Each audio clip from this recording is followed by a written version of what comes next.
All, welcome to Edu Bytes. നമ്മൾ ഇന്ന് നോക്കാൻ പോകുന്നത് മൈക്രോ ടീച്ചിങ്ങിന്റെ സ്റ്റെപ്സും മൈക്രോ ടീച്ചിങ് സൈക്കിളിനെ പറ്റിയിട്ടാണ്. സോ നമുക്ക് വീഡിയോയിലോട്ട് പോകാം. മൈക്രോ ടീച്ചിങ് സൈക്കിൾ തുടങ്ങുന്നത് പ്ലാനിങ്ങിൽ നിന്നാണ്. പ്ലാനിങ്, അത് കഴിഞ്ഞ് ടീച്ചിങ്, പിന്നീട് ഫീഡ്ബാക്ക്, പിന്നീട് റീപ്ലാനിങ്, തുടർന്ന് റീടീച്ചിങ്, പിന്നെ ഫീഡ്ബാക്ക്. ഇത് നമ്മളൊരു സൈക്കിളായിട്ട് പോകും. ഇതാണ് മൈക്രോ ടീച്ചിങ് സൈക്കിൾ. ഇനി എന്തൊക്കെയാണ് ഓരോ സ്റ്റെപ്സിലും വരുന്നത് അത് നമുക്ക് ഡീപ്പായിട്ട് നോക്കാം. ആദ്യത്തെ സ്റ്റെപ്പ് പ്ലാനിങ് ആണ്. അതായത് നമ്മൾ ഒരു സ്കില്ല് ചൂസ് ചെയ്തിട്ട് അതിനെ ബേസ് ചെയ്ത് ഒരു ലെസൺ പ്ലാൻ തയ്യാറാക്കണം. ആ സ്കിൽ എന്ന് പറയുമ്പോൾ ആ സ്കില്ലിന്റെ എല്ലാ എലമെന്റ്സും അതിൽ വന്നിരിക്കണം. രണ്ടാമത് ടീച്ചാണ്. ടീച്ച് എന്ന് പറയുമ്പോൾ നമ്മൾ നമ്മുടെ ക്ലാസ് സൈസ് അനുസരിച്ചിട്ട് ആ കുട്ടികളെ നമ്മൾ പഠിപ്പിക്കുക. നമ്മുടെ ക്ലാസ്സിൽ ചിലപ്പോൾ ഒരു 6 മുതൽ 10 കുട്ടികൾ വരെ മാക്സിമം ഉണ്ടാവത്തുള്ളൂ. ഓൾറെഡി അറിയാലോ, സ്കെയിൽ ഡൗൺ ടീച്ചിങ് ആണ്. അപ്പോൾ ആ ഒരു ക്ലാസ് സൈസിന് വേണ്ടിയിട്ട് നമ്മൾ പഠിപ്പിക്കുമ്പോൾ പ്രത്യേകം ഓർക്കേണ്ടത്, നമ്മൾ ചൂസ് ചെയ്ത സ്കില്ല് ഏതാണോ, ഇപ്പോൾ സ്കിൽ ഓഫ് സ്റ്റിമുലസ് വേരിയേഷൻ ആയിരിക്കാം, സ്കിൽ ഓഫ് പ്രോബിംഗ് ക്വസ്റ്റ്യൻസ് ആയിരിക്കാം, ഏത് സ്കില്ലാണെങ്കിലും ആ സ്കില്ലിൻ്റെ മാത്രം കോമ്പോണൻസ് വെച്ചിട്ട് നമ്മൾ പഠിപ്പിക്കും. മൂന്നാമത്തെ സ്റ്റെപ്പ് എന്ന് പറയുന്നത് ഫീഡ്ബാക്ക് ആണ്. അതായത് നമ്മൾ ക്ലാസ് എടുത്തു കഴിഞ്ഞാൽ നമുക്ക് പെട്ടെന്ന് ഒരു ഇമ്മീഡിയറ്റ് ഫീഡ്ബാക്ക് ആണ് നമുക്ക് കിട്ടുന്നത്. പിയർ ഗ്രൂപ്പ്സ് ആയിക്കോട്ടെ, നമ്മൾ ക്ലാസ് കണ്ടുകൊണ്ടിരിക്കുന്ന ടീച്ചർ ആയിക്കോട്ടെ, നമുക്ക് ഫീഡ്ബാക്ക് തരും.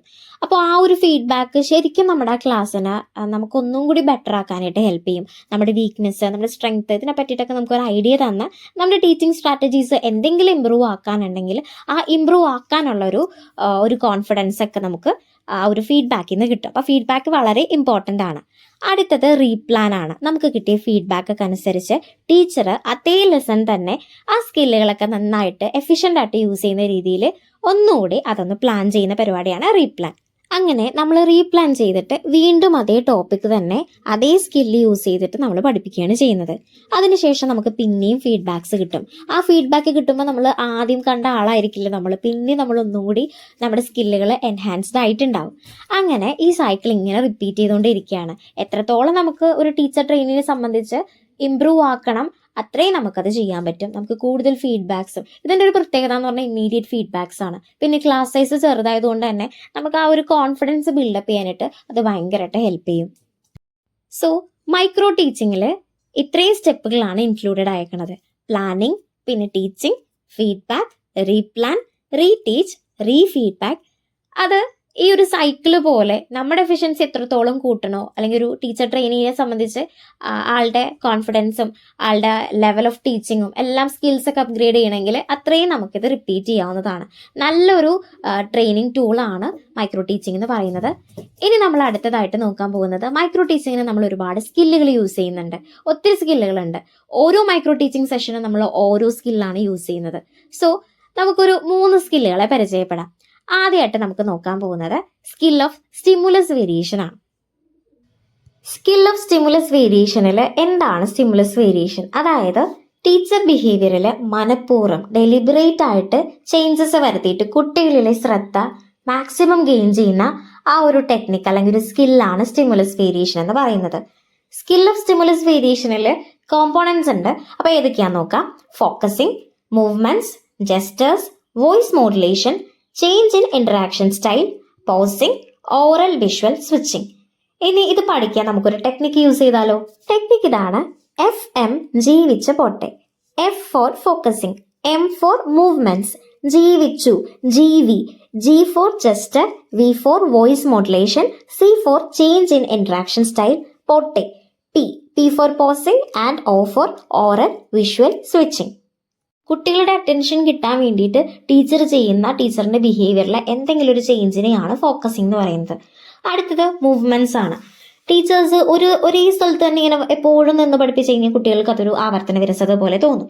അപ്പോൾ ഒന്ന് മൂവ് ചെയ്യുക, അങ്ങോട്ടും ഇങ്ങോട്ടൊക്കെ ഒന്ന് മൂവ് ചെയ്ത് പഠിപ്പിക്കുകയാണെങ്കിൽ കുറച്ചും കൂടി ബെറ്റർ ആയിരിക്കും. അടുത്തത് ജസ്റ്റേഴ്സ് ആണ്. ടീച്ചറിന്റെ കണ്ണ്, മൂക്ക്, അതുപോലെ തല, ഇതെല്ലാം എങ്ങോട്ടാണ് മൂവ് ചെയ്യുന്നത് നോക്കിയാണ് നമ്മുടെ കുട്ടികൾ ഇരിക്കുന്നത്. ടീച്ചറിന്റെ ഫേസിൽ വരുന്ന ഓരോ എക്സ്പ്രഷൻസും അവരെ ഡിപ്പെൻഡ് ചെയ്യുന്നുണ്ട്. ഓക്കെ, അപ്പോൾ വെർബലായിട്ടും ഉള്ളതും നോൺ വെർബൽ ആയിട്ടുള്ള ഇത്തരത്തിലുള്ള ജസ്റ്റേഴ്സ് കുട്ടികളെ ഇമ്പാക്റ്റ് സൃഷ്ടിക്കുന്നുണ്ട്.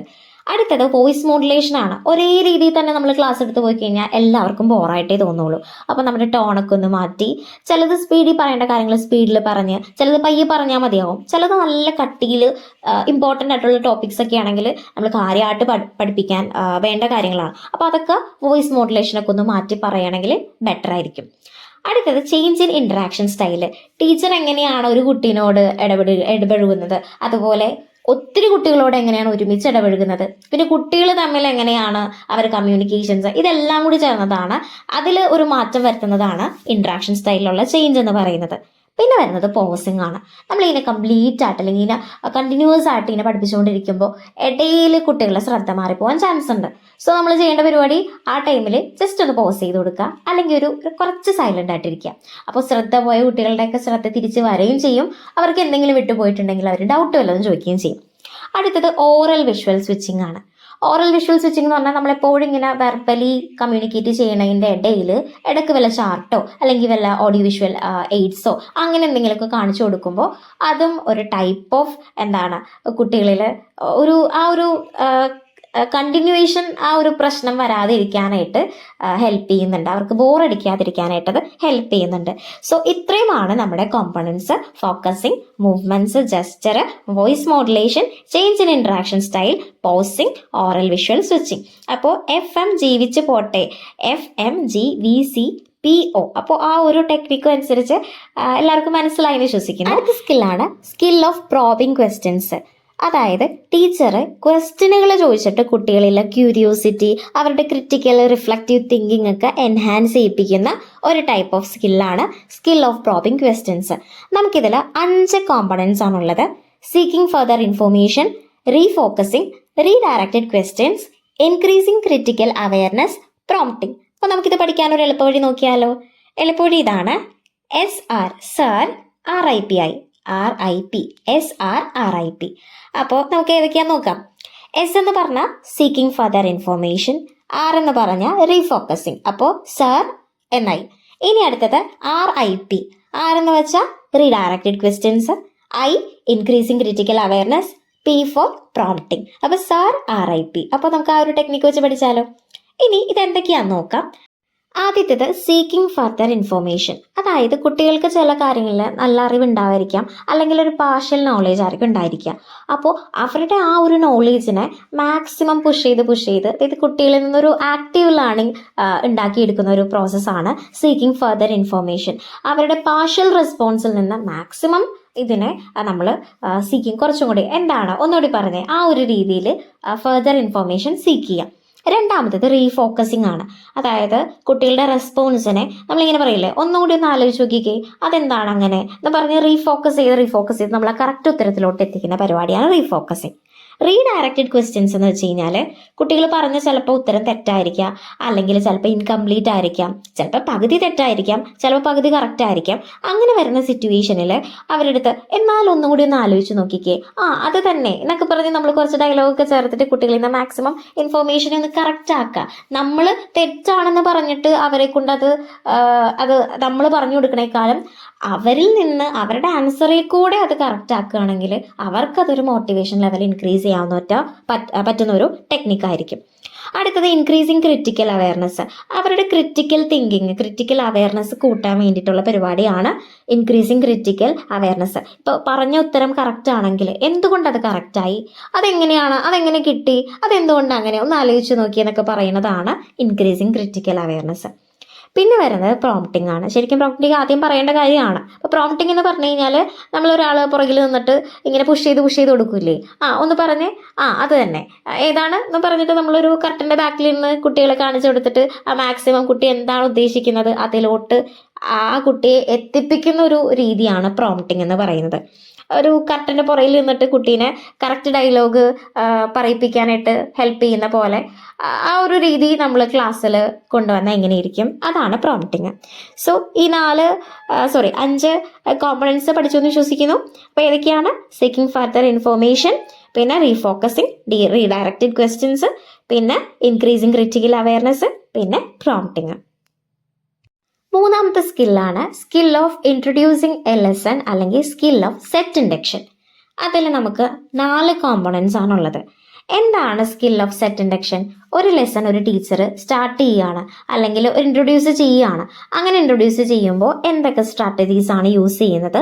ആ സ്ട്രാറ്റജീസ് എല്ലാം പെടുന്നത് സ്കിൽ ഓഫ് ഇൻട്രൊഡ്യൂസിങ് എ ലെസണിലാണ്, അഥവാ സ്കിൽ ഓഫ് സെറ്റ് ഇൻഡക്ഷനിലാണ്. ഇനി നമുക്കിതിൻ്റെ 4 കോമ്പോണൻസിനെ പരിചയപ്പെടാം. Preliminary attention gaining, use of previous knowledge, use of appropriate device, explicit link with content. അപ്പോൾ ഇത് നമുക്കൊരു ട്രിക്ക് വെച്ച് പഠിച്ചാലോ? Preliminary use of explicit device. അപ്പോൾ പ്രിലിമിനറി എന്ന് പറയുമ്പോൾ preliminary attention gaining, use of എന്ന് പറയുമ്പോൾ യൂസ് ഓഫ് പ്രീവിയസ് നോളജ്. ഇനി എക്സ്പ്ലിസിറ്റ് എന്ന് പറയുമ്പോൾ explicit link with content. Device എന്ന് പറയുമ്പോൾ യൂസ് ഓഫ് അപ്രോപ്രിയേറ്റ് ഡിവൈസ്. ഇനി നമുക്ക് ഓരോ കോമ്പോണൻസിനെ സെപ്പറേറ്റ് കാണാം. Preliminary attention gaining. ഒരു ക്ലാസ്സിൽ ടീച്ചർ ഒരു ലെസൺ തുടങ്ങുകയാണെങ്കിൽ ഡയറക്റ്റ് ലെസണിലോട്ട് പോയാൽ കുട്ടികൾക്ക് അതൊരു ബുദ്ധിമുട്ടായിരിക്കും. ചിലപ്പോൾ 4-5 പീരീഡും കഴിഞ്ഞിട്ടായിരിക്കും അടുത്ത പീരീഡിൽ ടീച്ചർ വരുന്നത്. ടീച്ചറെ സംബന്ധിച്ച് അത് പുതിയതായിരിക്കും, പക്ഷെ കുട്ടികൾക്ക് ഭയങ്കര ബോറായിട്ട് തോന്നും. അങ്ങനെ വരുമ്പോൾ ടീച്ചർ വന്ന് കാഷ്വലായിട്ട് എന്തെങ്കിലും വർത്താനം പറയുക, എന്താണ് സുഖമല്ലേ, എന്താ എല്ലാവരും ഫുഡൊക്കെ കഴിച്ചോ, അങ്ങനെ ചോദിക്കുക. അല്ലെങ്കിൽ ഒരു സ്റ്റോറി വഴി ഇങ്ങനൊരു സംഭവം ഉണ്ട്, അങ്ങനെയാണ് ഇങ്ങനെയാണെന്ന് പറഞ്ഞിട്ട് നമ്മൾ ആ സ്റ്റോറി വഴി നമ്മൾ ലെസണിലോട്ട് കയറുക. അല്ലെങ്കിൽ എന്തെങ്കിലും ഡെമോൺസ്ട്രേറ്റ് ചെയ്യുക. ചിലപ്പോൾ എക്സ്പെരിമെൻറ്റ്സ്, ഇപ്പോൾ നമ്മൾ ആസിഡ് ബേസ് അതിൻ്റെ സംഭവമാണ് പഠിപ്പിക്കുന്നതെങ്കിൽ, ഇൻഡിക്കേറ്റേഴ്സ് പഠിപ്പിക്കുന്നതാണെങ്കിൽ നിങ്ങൾ ടെർമറിക്കും സോപ്പിൻ്റെ വാട്ടറും അത് യൂസ് ചെയ്തിട്ട് അതിൻ്റെ കളർ ചേഞ്ച് കാണിച്ചു കൊടുത്തിട്ട് നമ്മൾ ചാപ്റ്ററിലോട്ട് ഇൻഡിക്കേറ്റേഴ്സ് ആ ചാപ്റ്ററിലോട്ട് പോകാം. അങ്ങനെ ഒരു ലെസണിനെ ഇൻട്രൊഡ്യൂസ് ചെയ്യാൻ വേണ്ടിയിട്ട് നമ്മൾ ഉപയോഗിക്കുന്ന ആദ്യം കുട്ടികളുടെ ആ ഒരു അറ്റൻഷൻ കിട്ടാൻ വേണ്ടിയിട്ട് ടീച്ചർ ഉപയോഗിക്കുന്ന പരിപാടിയാണ് പ്രിലിമിനറി അറ്റൻഷൻ ഗെയിനിങ് എന്ന് പറയുന്നത്. അടുത്തത് യൂസ് ഓഫ് പ്രീവിയസ് നോളേജ്. കുട്ടികളെ സംബന്ധിച്ച് ഒത്തിരി അവർക്ക് അത്യാവശ്യം അറിയാവുന്ന കാര്യങ്ങളൊക്കെ തന്നെ ആയിരിക്കും. ഒരു അല്ലെങ്കിൽ മോണോട്ടോണസ് ടീച്ചിങ് അവർക്ക് വലിയ താല്പര്യം ഉണ്ടാവില്ല. അതായത് കുട്ടികളും ആക്റ്റീവ് പാർട്ടിസിപ്പൻസ് ആവുന്ന രീതിയിൽ പഠിക്കാനും അത് കേട്ടിരിക്കാനായിരിക്കും കുട്ടികൾക്ക് താല്പര്യം. സോ നമ്മൾ എന്ത് ചെയ്യുക, കുട്ടികൾക്ക് നിങ്ങൾക്ക് ഇതിനെപ്പറ്റി അറിയോ, അതിനെപ്പറ്റി നിങ്ങൾക്ക് എന്താ അറിയാവുന്നത് ഒന്ന് പറഞ്ഞേ എന്നുള്ള രീതിയിൽ അവരെ മാക്സിമം അവരുടെ നോളേജിനെ അവർ പണ്ട് പഠിച്ച നോളേജിനെ മാക്സിമം ഗെയിൻ ചെയ്തിട്ട് വരാം. ആ നോളേജ് വെച്ചിട്ട് അത് തന്നെ എന്ന് പറഞ്ഞിട്ട് നമ്മൾ അടുത്ത ടോപ്പിക്കിലോട്ട് പോകുമ്പോൾ അത് കുട്ടികൾക്ക് ഒരു ലെവൽ ഓഫ് മോട്ടിവേഷൻ കൂട്ടാൻ വേണ്ടിയിട്ട് ഹെൽപ്പ് ചെയ്യുന്നുണ്ട്. അടുത്തത് യൂസ് ഓഫ് അപ്രോപ്രിയേറ്റ് ഡിവൈസ്. നമുക്ക് എന്തെങ്കിലും ഡിവൈസുകൾ യൂസ് ചെയ്യാം. ഇപ്പോൾ കുട്ടികളായിട്ട് വല്ല റോൾ പ്ലേ അങ്ങനെ റെഡിയാക്കാം, അല്ലെങ്കിൽ എന്തെങ്കിലും ഓഡിയോ വിഷ്വൽ എയ്ഡ്സ് യൂസ് ചെയ്യാം. അങ്ങനെ എന്തെങ്കിലും ഒരു ഡെമോൺസ്ട്രേഷനോ എന്തെങ്കിലും വെച്ചിട്ട് നമ്മൾ ക്ലാസ് ഫോർവേഡ് ചെയ്യുകയാണെങ്കിൽ കുട്ടികൾ നന്നായിട്ട് ശ്രദ്ധിച്ചിരിക്കും. അടുത്തത് എക്സ്പ്ലിസിറ്റ് ലിങ്ക് വിത്ത് കോണ്ടന്റ്. ഈ ലെസണുമായിട്ട് ബന്ധപ്പെട്ട എന്തെങ്കിലും ഒരു കാര്യം വേറെ എവിടെയെങ്കിലും കേട്ടതോ വല്ല സിനിമയായിട്ട് റിലേറ്റ് ചെയ്തിട്ടോ അല്ലെങ്കിൽ എവിടെയെങ്കിലും വീഡിയോ കണ്ടതോ അല്ലെങ്കിൽ എന്തെങ്കിലും ഇൻസിഡൻസ് നടന്നതോ റിലേറ്റ് ചെയ്യുന്ന പരിപാടിയാണ് എക്സ്പ്ലിസിറ്റ് ലിങ്ക് വിത്ത് കോണ്ടന്റ്. നമ്മൾ പഠിപ്പിക്കുന്ന ടോപ്പിക്ക് സ്ട്രക്ചർ ഓഫ് ആറ്റം ആണ്, അല്ലെങ്കിൽ ഇപ്പോൾ എന്താ പറയുക ബോർസ് മോഡൽ ഓഫ് അല്ലെങ്കിൽ റൂദർഫോർഡ്സ് മോഡൽ ഓഫ് ആറ്റം എന്ന് വിചാരിക്കുക. അപ്പോൾ നമുക്കത് സോളാർ സിസ്റ്റമായിട്ട് കമ്പൈൻ ചെയ്ത് അങ്ങനെ പഠിപ്പിക്കുക. അല്ലെങ്കിൽ എന്തെങ്കിലും നമ്മൾ പഠിപ്പിക്കുന്ന ടോപ്പിക്ക് കുട്ടികൾക്ക് റിലേറ്റ് ചെയ്യാൻ പറ്റുന്നില്ലെങ്കിൽ നമുക്ക് വല്ല സിനിമയിലോ അല്ലെങ്കിൽ എന്തെങ്കിലും ഡോക്യുമെൻ്ററിയിലോ ആ ഒരു ഇത് വെച്ചിട്ട് അവിടെ നമ്മൾ അങ്ങനെ കണ്ടില്ലേ, ആ സിനിമയിൽ ഇങ്ങനെയല്ലേ എന്നുള്ള രീതിയിൽ നമ്മൾ റിലേറ്റ് ചെയ്ത് പഠിപ്പിക്കുകയാണെങ്കിൽ കുറച്ചും കൂടി ബെറ്റർ ആയിരിക്കും. അപ്പോൾ ഇതൊക്കെയാണ് സ്കിൽ ഓഫ് ഇൻട്രൊഡ്യൂസിങ് എ ലെസണിൽ വരുന്ന കോമ്പണൻസ്. സോ നമ്മൾ ഈ വീഡിയോയിൽ മൈക്രോ ടീച്ചിങ്ങിൻ്റെ സൈക്കിൾസ് കണ്ടു, സ്റ്റെപ്പുകൾ കണ്ടു, 3 സ്കില്ലുകൾ കണ്ടു, അതിൻ്റെ കോമ്പോണൻസ് കണ്ടു. എല്ലാവർക്കും വീഡിയോ ഇഷ്ടപ്പെട്ടെന്ന് വിശ്വസിക്കുന്നു. സോ ലൈക്ക് ചെയ്യുക, സബ്സ്ക്രൈബ് ചെയ്യുക. താങ്ക്